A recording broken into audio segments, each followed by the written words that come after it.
If your speed ramps look like this, there's a chance that you want to launch your PC out the window and give it a 1-2 punch combination. But it's okay, that's why I'm here. I'm gonna save you. I'm gonna teach you in this video how to get smooth speed ramps and get rid of those wobbly, jittery ramps that you get when you try it yourself. Let us begin. Now there's 5 main reasons why you're getting these wobbly, jittery speed ramps. The first one being that you're not planning out your moves. How on earth do you expect to go smooth between shots if you're not thinking about what moves you're going to do, where in your subject you're going to be at the beginning and at the end? I thought to myself that I could just go with my camera and just fling my stick everywhere. What did he say?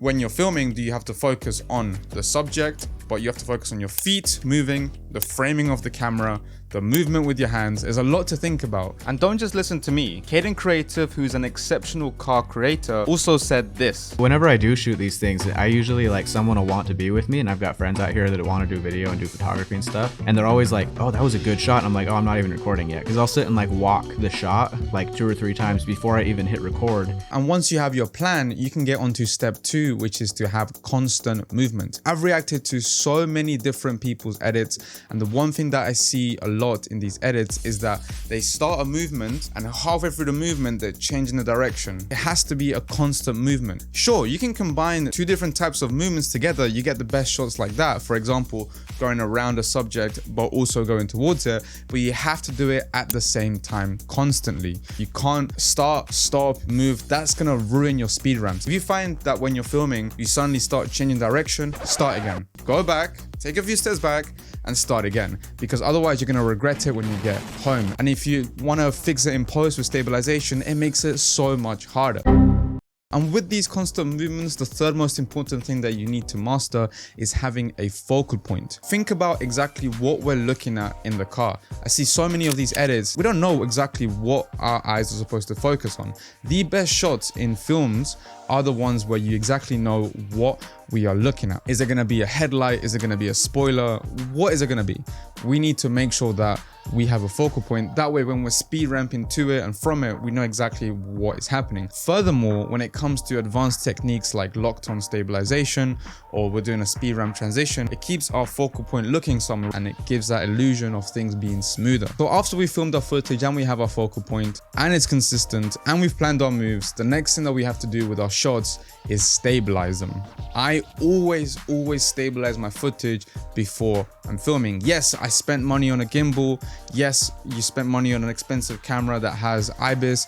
It doesn't matter. You still need to stabilize your footage before you add a speed ramp. This is like a 20% thing that gives you 80% of the results. In this case, you're getting 80% better footage by stabilizing your shots afterwards. Even if it's just warp stabilizer, dropping it down to 5% and increasing it until it looks good, or just clicking that detailed analysis option, which I know takes a longer time, but it's 100% worth it. When you do that, you will have less micro jitters in your footage, so that when you speed ramp, those micro jitters aren't getting exaggerated, they are smoothened out. For you Sony users that have one of these cameras, you're going to want to use Catalyst Browse, which uses the gyro information from your camera to actually give you very accurate stabilization. Yes, it does crop in a little bit and it does work better when you have a high shutter speed, but for most cases, I use this type of stabilization as well. Look at this shot here, right? I've filmed this shot here with a gimbal and I thought it looked pretty good. But now that I added the gyro stabilization, look at the difference. If I speed ramp these 2 videos together, you can see the difference is even bigger. But one final thing that a lot of you guys make a mistake on even after you do your speed ramps is if your speed ramps look like this,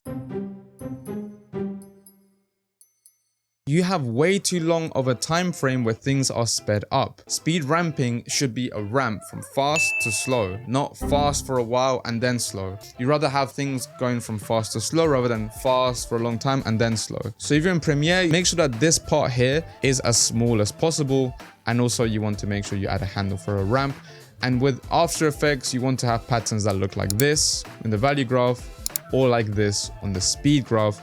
It's not a consistent flat line of speed. Now, if you want to master sexy speed ramping transitions like this, the satisfying boomerang effect like that, and these awesome robot shots, then you want to check out my speed ramping masterclass that I just dropped. I had tons of students telling me how much they liked it. I can see some of you guys improving in your videos, and it makes me so happy. And that's because this class has longer form tutorials where we actually sit down and guide you step by step as to how to do this, where I give you downloadable videos to follow along with. And in the big bundle, I do a breakdown of different types of shots to get, and I give you my personal shot list when I go out and film car videos, such that I always make sure I have the right footage, so I don't get home and I go us.